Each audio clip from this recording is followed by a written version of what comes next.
Namaste and hello everyone. I am Dr. Pooja Gupta. I am Director of Medlink IVF Center Patiala. Today I will tell you about embryo freezing. Embryo freezing एक ऐसी technique है जिसमें कि embryos को एक बहुत ही special technique जिसे vitrification कहते हैं उसके द्वारा फ्रीज़ किया जाता है और इस तरह से फ्रीज़ किए हुए एम्ब्रियोज को एक स्पेशल कंटेनर्स जिनको क्रायोकैन्स कहते हैं उनमें एक कूलेंट मीडिया डाल के उनमें स्टोर करके रखा जाता है। इस तरह से फ्रीज़ किए हुए एम्ब्रियोज को आप 3 से 5 साल तक भी स्टोर करके रख सकते हैं।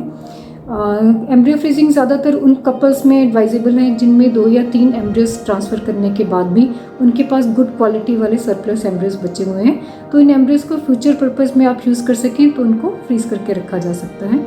इसके अलावा अगर किसी मेडिकल रीज़न से आप एम्ब्रियो ट्रांसफ़र अभी नहीं करवा सकते, जैसे कि ओवेरियन हाइपरस्टिमुलेशन सिंड्रोम का रिस्क होना, या फिर जैसे आजकल की पेंडेमिक सिचुएशन में आप अपनी प्रेगनेंसी को डिले करना चाहते हैं, या फिर कोई और मेडिकल रिस्क फैक्टर जिसके कारण कि एम्ब्रियो ट्रांसफ़र अभी नहीं किया जा सकता, या फिर कभी कभी कुछ कपल्स अपनी प्रेगनेंसी को पर्सनल रीजंस के कारण भी डिले करना चाहते हो, तो ऐसे केसेस में सभी के सभी एम्ब्रियोज को भी फ्रीज़ करके रखा जा सकता है।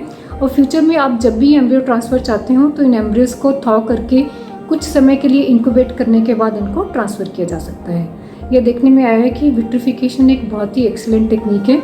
विट्रिफिकेशन के बाद जो भी एम्ब्रियोज को हम थॉ करते हैं उनका सर्वाइवल रेट मोर देन 99% देखा गया है और इस तरह से हुई प्रेगनेंसीज बहुत बिल्कुल नेचुरल प्रेगनेंसीज की तरह होती हैं और इस तरह से बॉर्न हुए बेबीज़ भी बिल्कुल नेचुरल प्रेगनेंसी से बॉर्न हुए बेबीज़ की तरह होते हैं।